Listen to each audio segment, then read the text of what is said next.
What's going on, guys? Welcome back to the Good Game Sportscast. Today we are joined by Robert again, who's been a mainstay on the channel recently. And I believe, if I'm not mistaken, our first ever guest on the podcast, Mr. DJ, West Virginia legend. What's up, guys? So we are in the midst of football season. Actually, I'm wearing my Carolina Hurricanes jersey today because our first preseason game wrapped up tonight. I believe we won. Let me check. Let me check here real quick. Yes, we did win 5-2. Go Canes! I have to wear my Canes jersey tomorrow. I know. I wore my Seahawks jersey on Tuesday. I wore this today because I knew we were going to be playing today, and I guess I'll have to wear another one tomorrow.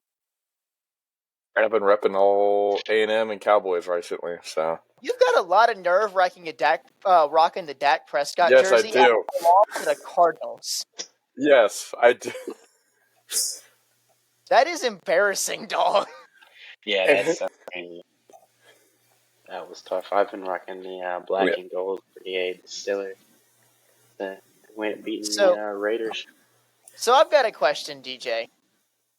Go for it. What's the dynamic of being a student at West Virginia, hating the College of Pittsburgh, but then liking the Pittsburgh Steelers? Like, what kind of dynamic do you get there between one, the students, and like two, everybody else in the area? Like, are you like hated on Sundays and loved on Saturdays? No, actually, you'd be surprised because obviously the state of West Virginia doesn't have any professional sports teams, and with the closest city with professional sports teams being to Morgantown being Pittsburgh, actually, a lot of people here are Steelers fans, and a lot of people here who go here are from Pennsylvania or Ohio or something like that. So there's a lot of Bengals, a lot of Steelers, or they're from Maryland. There's a lot of Ravens fans. So it's really just a lot of the AFC North. Okay, yeah, AFC so, I mean, North. There's some rivalries in there, but yeah, you'd be surprised. There's actually a lot of people here who are big Steelers fans. Now, not so much, obviously, the University of Pittsburgh fans. I mean, everybody knows the chant. I don't know if I'm allowed to say it on your podcast. Yeah, you might not find too many University of Pittsburgh fans in West Virginia. No, that you won't find. All you have to do is one Google search of that one, folks. And dude, the backyard brawl was insane. How was man. that? Like, that was one thing I was going going to ask. ask. I was going to ask that too. Yeah, how was that? That's a big deal rivalry in college football. I didn't realize that until about 2 years ago, but that's a big deal. How was the game? I know you're in the band. How was it from this band perspective?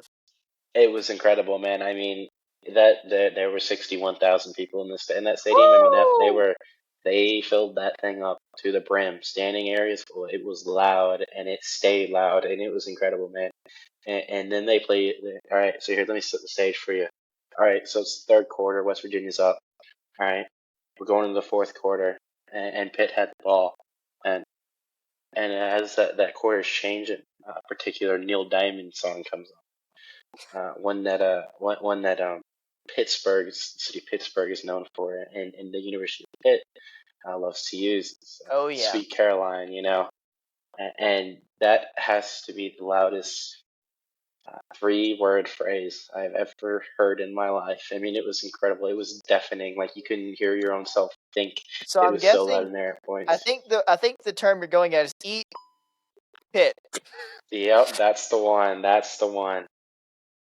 I mean, dude, it was an incredible, surreal experience, and I mean, yeah, there was a lot of blue and gold, and in fact, a funny story blue here. and gold is both teams, though, ain't it? Like, isn't that? Yeah, but here's the thing: we're gold and blue. All right, WVU's gold and blue. Pitt's blue and gold. You got to root for the gold and blue. Oh, okay. Right? You got to root for the gold first. That's the dynamic. And, okay. It was quite the experience, and funny story, and I don't know if I'm allowed to say this, but I'm going to anyway. WVU band was actually asked to help escort Pitt's band because Pitt's band was there. We were asked to help escort Pitt's band back to their buses. Now they didn't send the entire band because that would be kind of crazy. They sent a couple people. It was insane. That's pretty cool. That's some like Lone Star Showdown type A&M Texas. It was insane. I know. Well, I mean, I didn't realize that was as big of a rivalry because, I mean, like, I would say my days of watching football, like college football, NFL, date probably back to sometime around 2010 to 2012. would be like the origins. And Pitt was not originally in the ACC, I don't believe. I'm pretty sure they moved there Yeah, fairly recently. yeah, so it was whenever the Big East Conference fell. It was whenever Mhm. they said because that's what it was in West Virginia and Pitt and Virginia Tech and those schools were all in the Big East together. And obviously, whenever that collapsed, I think that was in 2012. Whenever it kicked the bucket officially, um, and all those teams went their separate ways. And WVU hadn't played Pitt in Morgantown since 2000 or since 2011, I think actually. Wow. Um, so that's why it was such a big deal because the backyard brawl hadn't played. Obviously, it was played last year, but that was at Pitt and not in Morgantown. And that So was a huge deal for City Morgantown. is that going to continue now as a non-conference game at the beginning of the season? Because I know some schools do that. Like South Carolina, Clemson does it all the time. Does Texas A&M do a game every year? No, as much as I want to, no, they don't. They will probably starting next year, I'd imagine. Yeah, because as conference rivals, a lot of the time, a lot of Aggie fans want that rivalry renewed. But we kind of broke the hearts of a lot of fans that watch college football in Texas by going to the SEC, and Texas was saying, "Oh, we're not going to play you ever again," even though we play each other in baseball every year. But Yeah. no, it's if you watch the baseball series, it's as heated as ever. I mean, it's still a Tuesday night game, but it's still heated as ever. There's still rivalry blood in there. It's it's like Auburn, Alabama, Georgia, Georgia Tech, stuff like that. I wouldn't say Georgia Tech's too much of a rivalry. I'm pretty sure Georgia No, off of no. every single time they That's play. that's more of a curb stomping. Dude, speaking of rivalries and conferences, DJ, I want to get your opinion on this. So, obviously the Pac-12 has now gone to Tupac. Pack two, baby. Pack two. Tupac, yeah, Tupac. pretty much. Yep. Um, what are your opinions on the way things unfolded? Now, in particular, the ACC, because I think the Big 10, the Big 12, they don't have like an area. They have like an area, but it's not in their name. The ACC being the Atlantic Coast Conference. Why are Cal and Stanford joining the ACC and SMU for that matter too? What do you think of that? Yes, I'll give you two perspectives: the NC State's fan perspective, and then the West Virginia fans' perspective for the Big All 12. right, let's But hear it. I'll start with the NC State, with the ACC fan. That's absurd to me. Why the heck is Cal and Stanford and SMU in the Atlantic Coast Conference? I mean, that No. I completely think you blows my mean mind. the All Coast Conference now. Yeah, that's what it is now. Is literally the All Coast Conference now. I mean, that's insane. And I mean, I guess the ACC, it just looks more to me like they're just trying to stay afloat. Um, and I don't know if they will or not. Of course, I want them to because I think a Power Five is better for the college football landscape than a Power Three, for example. Yeah. If the ACC does go under, I mean, I think it keeps a lot of the divisional rivalries, and even going back to West Virginia Pitt, that's what happened whenever the Big East died. Is Mm-hmm. the rivalry? I mean, it didn't really die, but it wasn't played. Uh, and I don't want to see that happen to something for say like UNC and NC State, for example. So say if the UNC joins the SEC or something, and NC State gets relished off the Big 12, you know, I don't want to see that kind of rivalry die because it's going to turn into a bunch of conference games, I've heard that the SEC is going to go to a 9 conference game season starting next Nope. year with Eight people. game. A lot of people don't decided to not just go with 8 game. Our AD was in the category of let's do 9 games, which I'll thank him for. But it's an 8 game. I For actually kind now. of want for now. Yeah.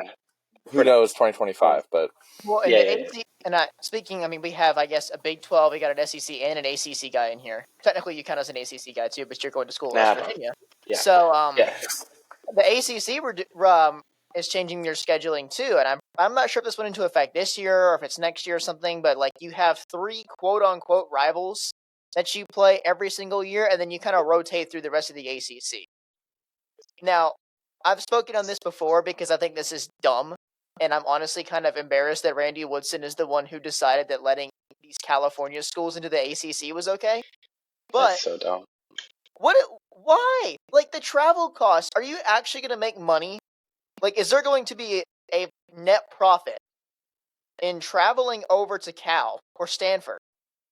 or Dallas, or or Yeah, wherever or to wherever. play a game where you could just travel, up along the Atlantic coast and play another game. Like, is the Yeah, market? so I always wonder, is the market in California that much better than the Atlantic market? Like, nobody actually cares on the East Coast about Cal and Stanford. yeah, that's like the big conversation with expansion, right? I mean, for say Miami, whose days might be numbered in the ACC, but if they have a game, at Stanford one week, and then they have to go back to Miami for the next week, and then maybe they have to go back to Cal, like that'd be an insane travel schedule, and that's a ton of money for these schools to be Oh just kind of yeah. essentially like throwing away. I mean, it's absolutely absurd to me. And I'm gonna quickly switch over to the Big 12 fan, the West Virginia fan for you. Uh, even in the Big 12, obviously West Virginia's the outlier, being the only East Coast team. I mean, obviously not this year anymore because they added UCF. Um, but like West Virginia's traveling to Oklahoma, Oklahoma State, Texas, Texas Tech, TCU. And there's 4 Texas teams in the Big 12, and there's West Virginia over there on essentially what is the East Coast. And with the conference expansions now, it's stretching from West Virginia all the way to Utah and to Mhm. Arizona, and it's similar, just Who absolutely did absurd who did travel. they pick up? Who did the The Big Big 12 12. pick up from the Pac-12? So this year, the Big 12 is adding. Well, they added, excuse me, BYU, UCF, Houston, and sorry, Cincinnati. yep, Cincinnati. Thank you. And then And they're next year, getting more though, aren't they? I'm pretty yep, sure Colorado is yep. joining. Next year they're adding Colorado, Utah, Arizona, and I think Arizona State are joining. Yeah, Um, That sounds Arizona about State.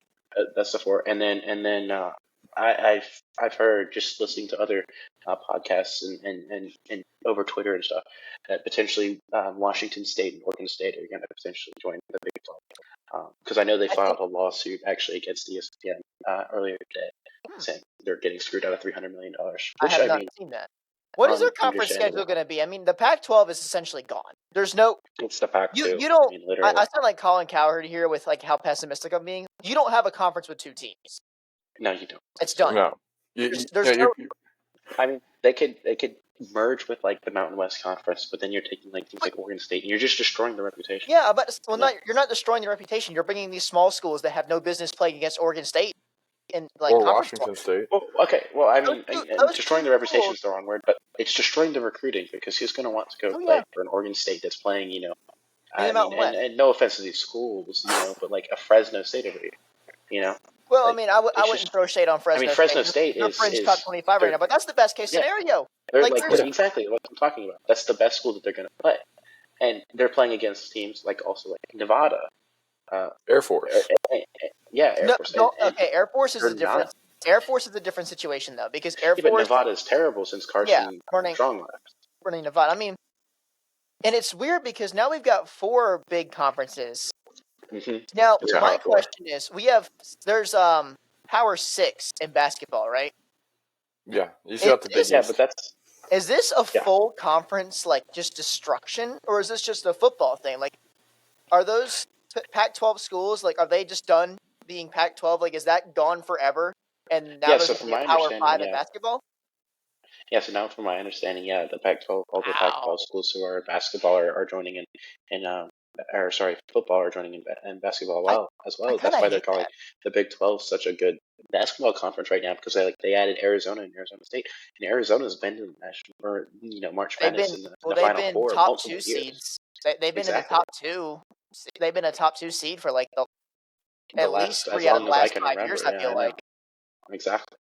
So, but yeah, as far as I know, they're all joining in basketball as well. So yeah, turn it's that gonna and then it's gonna be crazy. And this is just now think like long term too, right? These massive TV deals, right? So in 10 years, is the Big 12 even around, right? Because if it's just gonna be the SEC and Big Ten that just buys up gobs and gobs, it could end up being a Big Two or sorry, a Power Two before we know it. Just one giant super conference in the end, and then we're back at phase one with how originally there's just no yeah, conference. Everybody's in the thing. There's the big schools and then there's the little schools. And that's like the ultimate.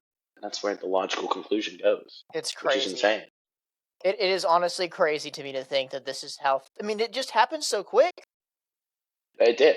I mean, we've had teams kind of like talking about moving conferences. Like, I feel like the Texas and Oklahoma joining the SEC. That's kind of like That's whatever. regionally relevant too. Yeah. It's really relevant. It makes sense, and for the most part, that it just makes sense. Yeah. Well, Seems, now Big 12 is not like a technical region of the country, but you have teams that play in the same region. I think them adding who was it this year? Well, Cincinnati. hold on. Yeah, so the Big USF, 12, whenever it was UCF. originally started, yeah. So the Big UCF 12, should have if they're going to join a power conference, they should have joined the ACC. it should have been the ACC for sure. But yeah, no, the Big 12 was originally founded as kind of like the Midwestern school Yeah. conference. Like Well, there was no West Virginia was never supposed to originally be in it. That wasn't Oh a part yeah, of the foundation. it You was know, supposed to okay. be that don't Midwest, and yeah. then Yeah. West Virginia. It was Honestly, like your Oklahoma State, your Oklahoma, mhm, Nebraska. your Nebraska, Yes, Nebraska, Nebraska. Kansas, Yeah. And yeah. Kansas State, like, that area. the Texas schools were never. They were originally Southwestern Conference, and then when the Southwestern Yeah. Conference fell apart in I think '96, they was like we're going to join and make the Big 12, and that's what the Big 12 had. And then A&M leaves for the SEC, Missouri leaves for the SEC, Colorado leaves for the Pac-12, Nebraska leaves for the Big 10. Then the Big 12 just after that was kind of this milk toast conference, at least football wise. You had some teams that would bring out mainly Oklahoma, but and then once Texas and Texas and Oklahoma joined, it's the big SEC. It's been we'll just add like 8 more schools practically in the next year 2 years. It's crazy. It's The like situation is, I mean, you go back like 4 years and say like who's in what conference in 2 years. Like people would People look look like at you you're like you're crazy. crazy. yeah, It's I feel like I'm insane, man. living in a time where I'm crazy for believing this. it's Like a for the good. longest time, a part of me thought that this was just going to fall through. Nothing was going to happen, and the Pac-12 would just survive. But we're past that point now. They are done. Yeah, it's literally survival of the I mean, fittest. I who's mean, next? it is Darwinian theory in football. Essentially, is what's Who's next? happening with the Honest to God, like which conference is going to literally. fold next? Uh, I, Personally, I think it's going to be the ACC. Yeah, I think FSU and either Clemson or Yeah, North Carolina will either go to the I SEC think or they'll go I to think some other all three conference. will. Honestly, I think all three will try to join the ACC My within the my next 3 years, because it and makes sense. I mean, Miami too. yeah, I definitely think the adding of Cal, SMU, and Stanford does not help the case of the ACC staying together no, because Well, I mean, it's you've like angered. I think that was basically like a band aid. That was like a quick. Let's put a band aid on the bleeding or something crazy. I I don't think think. Okay, so it's inevitable. I don't think they. I don't. Out of the four that are left, I mean, out of the Power Five, I think we can unanimously agree here that the Pac-12 was the weakest. Like, if this was Oh, going for to yeah, sure. happen to a Power Five conference, they were it by far. There yes, was kind of no debating on this. Like, I feel like you have because every conference is like good at something, right? Like historically speaking, the ACC has been the basketball conference.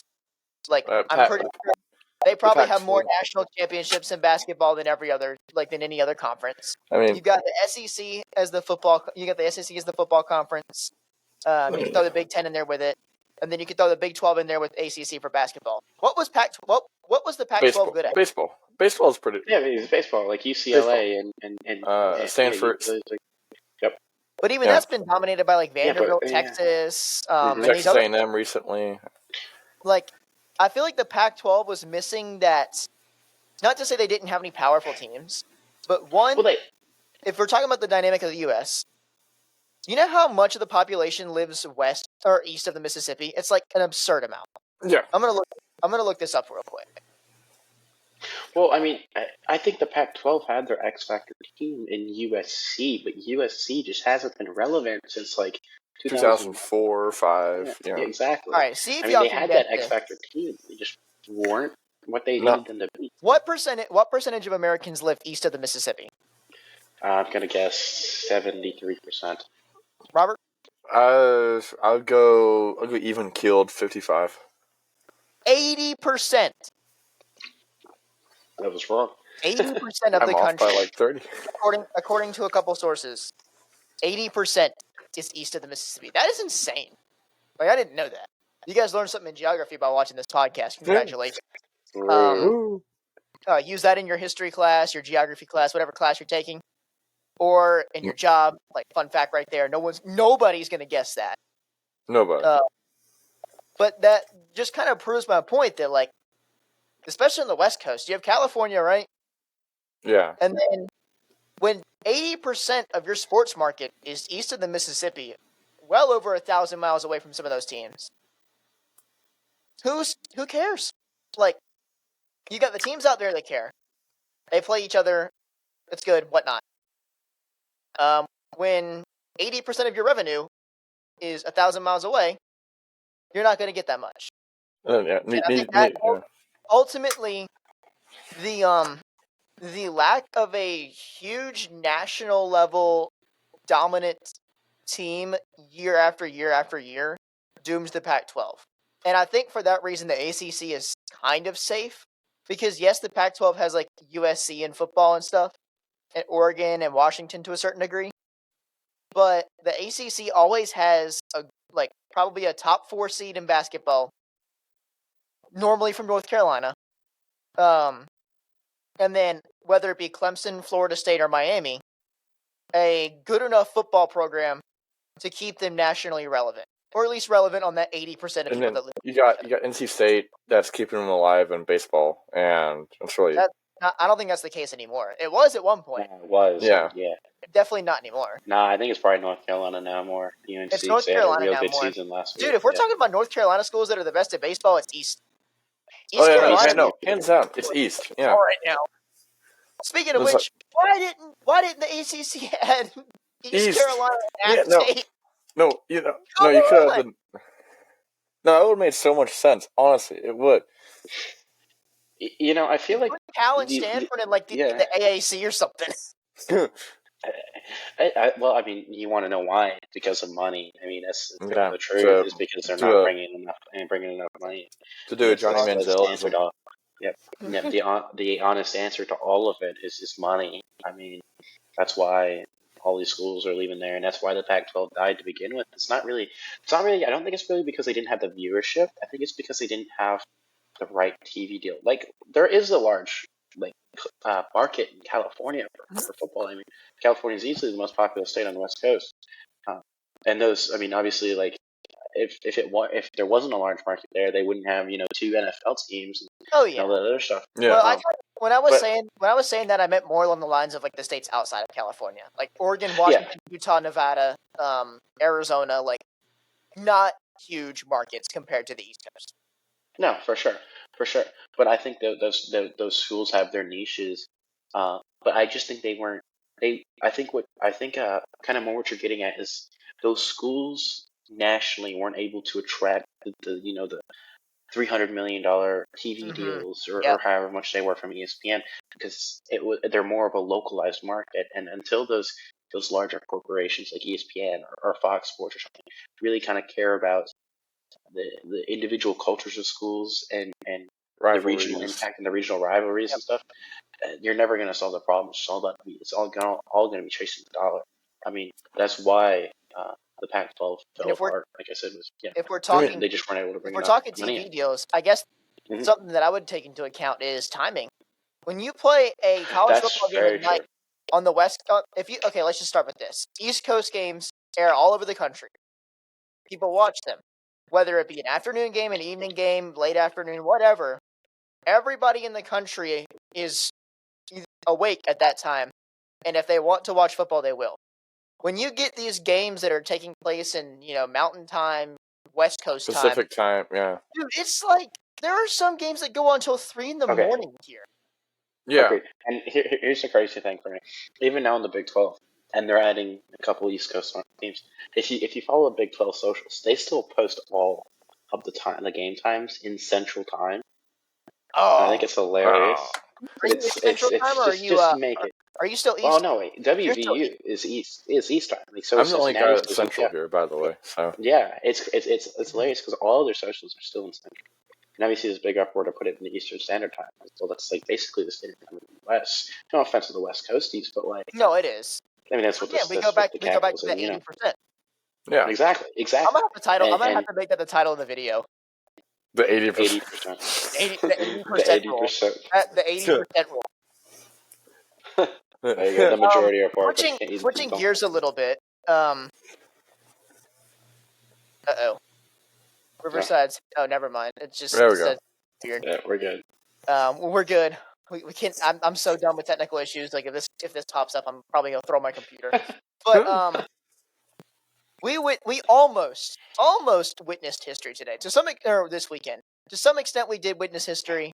It could have been permanent history, but Sean Payton and the Denver Broncos, man. I am an avid fan of Russell Wilson, man. No. I love my boy Russ. Crazy. I've got 2 autographed Russ jerseys at this house. You I know, got one good on Mike play college McDaniels. ball. Good on Mike McDaniels. Dude, Broncos country is done. Like Broncos country looks right off like a cliff. And you know who Broncos they're playing? country looks. They have the Bears. Like this is either going to be the worst game ever, Or it's going to be the most fun game. or it's going to be the greatest game it's going to ever. be so bad that I think it's going to be great. I think Because it's must-watch TV, to be honest. Let's be a real great here. game does not involve one team that's amazing and one team that's terrible. A great game involves teams that are equal in strength and have something to play for. Now, neither of those teams have anything to play for right now, other than Well, dude, the Bears, the news out of the Bears has been insane as of the past week. It's got to be the worst PR for Chicago. Was the defensive coordinator? 103 years of history. Yeah, defensive coordinator. He got charged on the no-nos. I don't know if you are allowed to mention it or not, but he got charged for no-no stuff. The FBI supposedly raided his own defensive coordinator, Chicago Bears. Okay, so he left before they. Well, I don't know if he got charged with it, but that's what they insinuated. Yeah. And then Justin Fields has been a nightmare, like a PR disaster for the team. Now the coaches have been thrown under the bus. He said he backtracked it a whole bunch, saying he wasn't trying to throw them under the bus. Nobody believes it. The Bears are the worst team in the NFL. For sure. I thought the Cardinals would be by far the worst team in the NFL. I still think they're going to be the second worst team. Well, I mean, but Rob, can you please explain to us why the Arizona Cardinals are not the worst team in the NFL? Okay, so you play their standard and they'll beat you. Bears are worse. No, literally, it's so I was watching the game and I was out with some friends at the mall and I was trying to keep track of the score, and by the second quarter I was like, yeah, we're gonna lose this game. We're playing to their. You Cards fan? Josh Dobbs. Josh, that's funny. We barely beat Josh Dobbs in Tennessee last year. Barely. It's that game felt like it. We played Thursday Night Football against the Titans last year. And so you broke out the color rush all white, which isn't all white, but it's we barely beat them. Barely. It was a defensive battle. It was an ugly game. It wasn't fun. The Arizona Cardinals this year, I think. Okay, now I can't say that this was unexpected. They didn't go in weeks 1 and 2 and just lay eggs and get completely curb stomped, because they went in week 1, put up a good fight against the Washington Commanders, who have turned out to be a decent team outside of getting curb stomped by Buffalo. They went in week 2 and had a 20-point lead against the Giants before blowing it. And whatever, it literally took Saquon injuring himself for them to win that game. But y'all were supposed to be a top 3 team. Yes. And the Cardinals are definitely a bottom 5, I'd say now. I mean, I think pretty much everybody can unanimously agree at this point. The bottom 5 are the Bears, the Broncos, in no particular order. Bears, Broncos, Texans. You want to put Texans in there? Cardinals, Texans, and Panthers. I think those 5 teams are a step below everybody else in terms of being able to actually get anything done and have any sort of hope for this year. And we just gave them hope, yeah. I would venture to throw the Jets in there now with Zach Wilson quarterback. Yeah. I wouldn't, simply because they have Aaron Rodgers and they have a good defense. The Jets are bad, but they're not going to win anything this year. But they're also not just completely. They have hope. They have hope. They have hope. Some of these other teams do not. No, I think the Broncos are in the worst situation in the whole league. That's. Well, like That or the Browns. I mean, the I Browns seem to would be venture pretty to say good. Browns have mean, been doing fine. Dude, the Titans well, didn't even get 100 yards on them on Sunday. yeah, well, that's the Titans to be It fair. is. But like as far as future prospects, if Deshaun Watson doesn't pan out, the Browns are essentially screwed because Yeah. that's 2 first rounds and a second round they traded away from him. Paid I him mean, a whole look what hunk the of Niners did, cash. though. You don't have to have a first round pick to draft a good quarterback. You Oh, can you're get right, you don't, one in the but seventh. it helps. yeah. But it certainly does help. Although, I'm honestly curious now. It seems that recently, and I'm talking like probably 10 years recency bias here, there have been just as many quarterbacks playing in the NFL that were great from late, like non-first round picks, as there are that were first round picks. Well, it's like Well, I think it'd be better to compare top 3 round picks versus bottom 4. Yeah, if we're The doing top first three round versus is bottom four, top three definitely wins. But like well, yeah.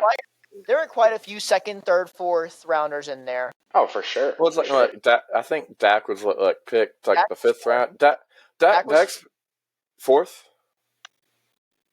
Okay, well he. All right, well, you know, uh oh, What happened to Carter? well he disappeared. R.I.P. The show must go on. Damn. No, but Dak's been a pretty solid quarterback. I'll have to admit. I mean, the interceptions did kill him last year. here we go. I think it's Oh, back. I don't see you. I can hear you, but I don't see you. Yeah, that's yeah, the problem. Give me you're 1 second here. Play the whatever it is. Jeopardy theme music. Quick, don't sing that. That's copyrighted. But no, Dak's been a pretty solid quarterback for the Cowboys. I mean, my dream. I've always been a Cowboys fan. Like it's just because I'm from the area, and Tony Romo has always been kind of the guy for me. And Tony Romo's been all right, but Dax I think's better than him. He's not very good in high pressure situations. I mean, look at last year with the 49ers game. But he's been all right. He keeps them in games, which is good. He's kept them. He's had like the number one scoring offense these past like 3 or 4 years, but we'll see without Kellen Moore. I didn't like Kellen Moore as a coordinator though. It seemed his offenses seemed to be a little bit too. How do I put this? Difficult to understand. Don't talk to a Steelers fan about offensive coordinators. That's Matt Canada. Matt Canada. We're back. Let's go. Okay. Technical issues aside, my face is back. I know y'all wanted to see that. Shout out to Riverside for being wonderful and very user friendly.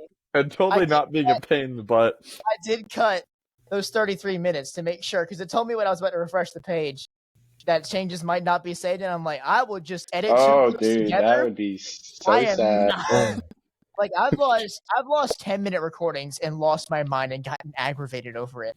If I lost a 30-minute recording, You'll you'd be hearing a lot of We'll this. do this tomorrow. We'll redo it tomorrow. That would be the sound coming out of my mouth for the next 24 hours. Yeah.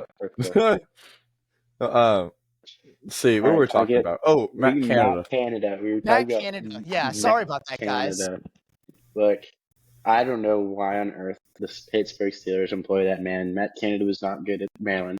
Matt Canada was not good at Pittsburgh. Matt Canada was not good at NC State. Matt Canada was not good Wait, in Matt college. Canada was at NC State once upon a time? Yeah, he was the offensive coordinator for NC State whenever we were atrociously bad, as you can imagine. How did he get hired by Pittsburgh? Dude, I don't know how he ended up in the Pittsburgh Steelers system. I genuinely don't understand like who in that front office thought, let's hire this guy who's had extremely mid offenses in college, and let's give him an NFL job and expect him to go out and rewrite the history books because he rewrote him just in the wrong way. You know? Literally. Oh yeah. So, Like, there was but a yeah, graph it's I insane. saw, and the graph had like I forget what it was, but like you could see 31 teams in like this square box, this theoretical square box right here, right? You had to zoom that out to 25% size to see where the Pittsburgh Steelers landed. Yeah, I know exactly what you're talking about. I forget what the metric was, but it was something like pass plays down. I don't know. It was something to do with the offense, and it was pitiful. To put it nicely and That being said, appropriately. they'll still go 9-8 or 10-7. Have a The winning Tomlin record. effect, baby. Make it into the playoffs off of a good defense. Tommy T, baby. And then be used as a stepping stone for whichever team wants to win the Super Bowl this year. Pittsburgh gone to the Super Bowl this year. The Steelers gone to the Super Bowl this year. It's inevitable. I'm sorry, but you have to have at least average size hands on your quarterback to win a Super Bowl. Just like we say in West Virginia, about Neil Brown, you got to trust the climb. Okay, trust the climb. DJ, there are about 14 to 15 other teams I see winning the Super Bowl this year ahead of the Steelers. Well, you know what? Nobody saw. Nobody saw. Let's see. No, I was shopping for. There's a better chance of this being their year. That is for the Steelers, man.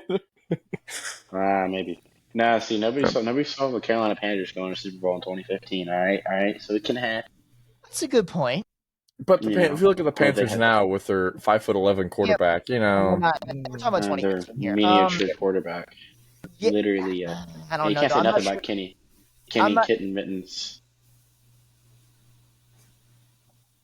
Good old Barry. Love Barry, bro. My dream is to one day do a collab with Barry. I can't say his last name. Yeah, that would be incredible. That'd be lit, dude. But yeah, no, look, Kenny has been playing okay. I don't know if I'm allowed to talk. I'm just going to go off on the Steelers because I was talking about I will see there are like 4 or 5 different Aggies on that team. So you guys are actually, Miami's my second favorite team right now. Dude, Miami. Dude, I think they're everybody's second favorite team. Yeah, right now. for sure. I mean, that's must-watch football in Miami right now. It's no, because you got like 70 points, 70. In a league where y'all want to hear a sad story.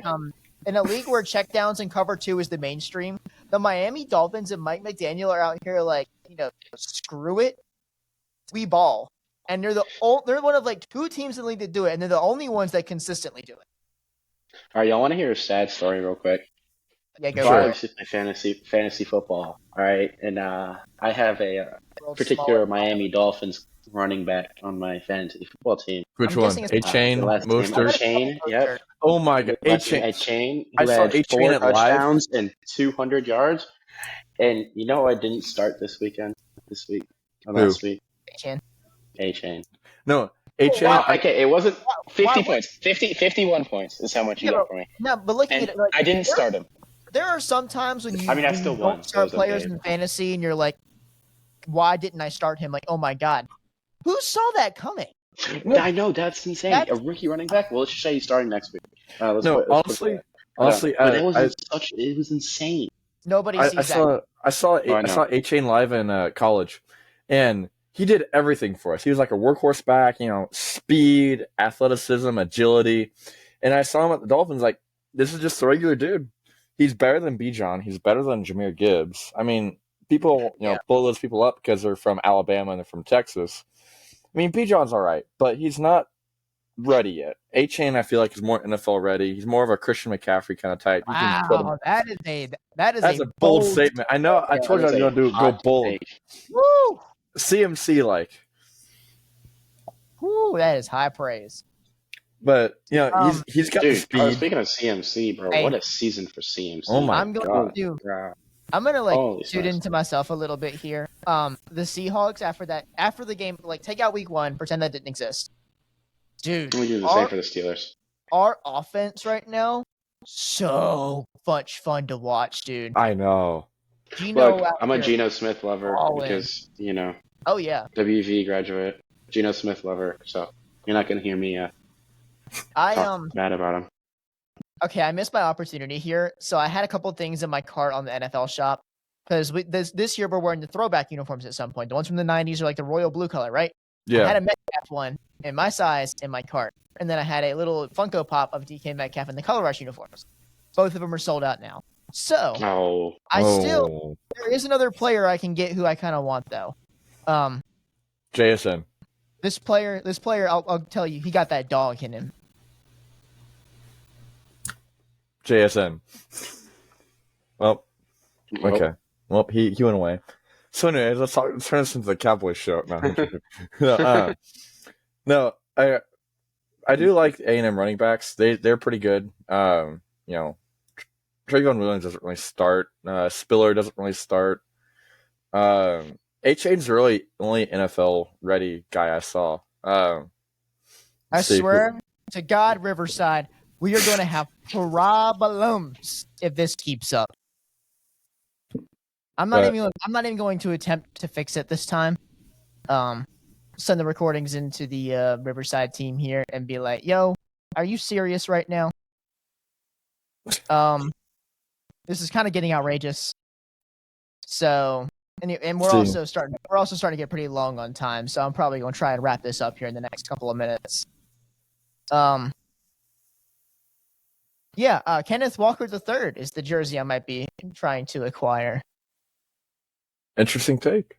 Very very fun running back to watch.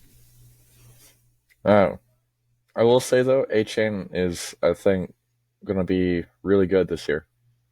I hope so. I am definitely going to be starting him on my fantasy team. One of my best friends, diehard Dolphins fan. I would love to see them do good because it makes him happy.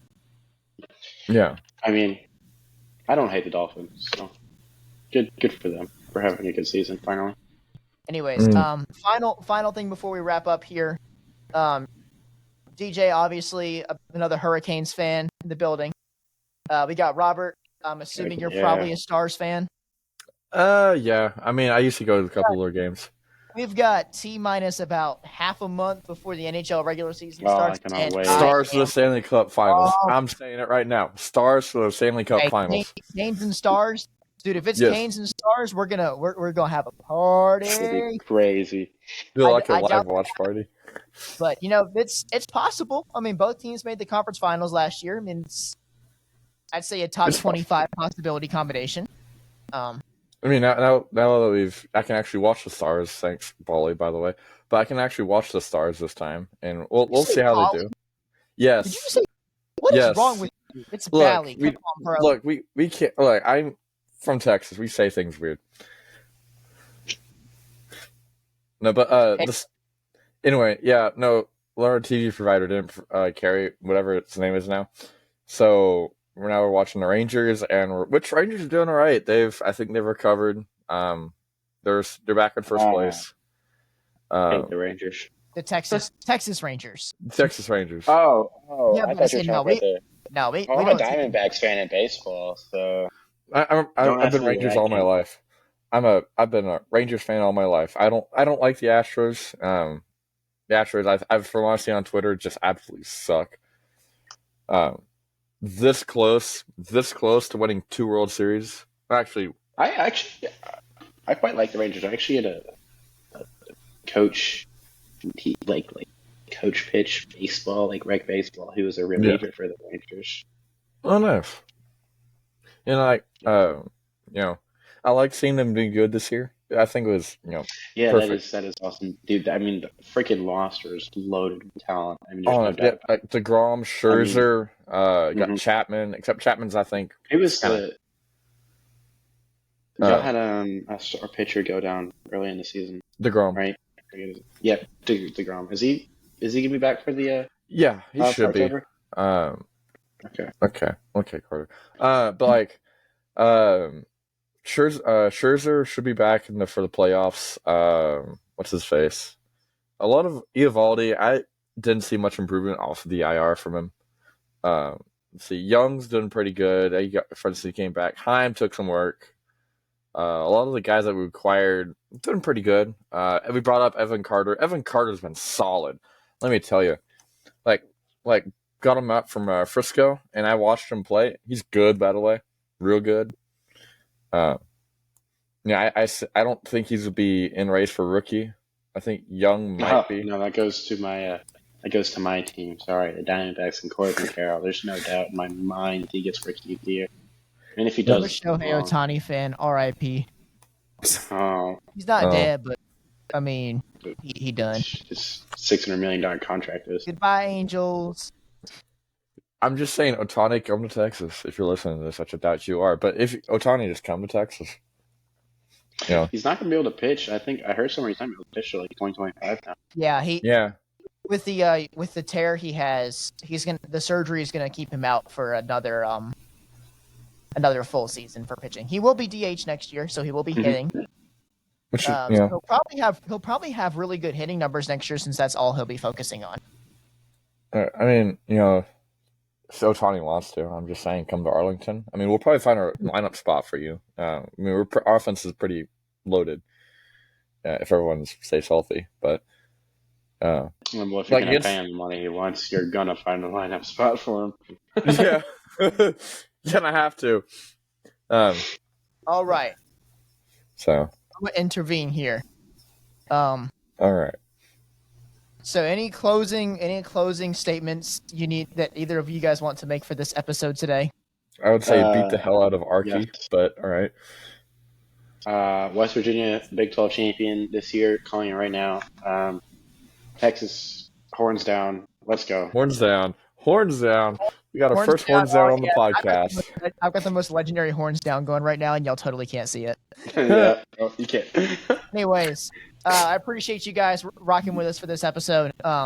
Make sure to click the subscribe button, hit the like button down below, leave a comment, let us know how it is. Let us know if you're part of the 80% of the country that lives east of the Mississippi, or let us know if you're 20% that lives west of the Mississippi. Send comments to Riverside telling them to fix the crap so I don't have to be a blank screen anymore. And yeah, Photoshop, baby. yeah, we appreciate everybody. We appreciate the support and keep it up, you guys. Until next time, peace. All right, see you guys. Dig 'em. Dig 'em. Thanks for watching the video, guys. Click here to see another video that YouTube thinks you should watch, and click here to subscribe to our channel.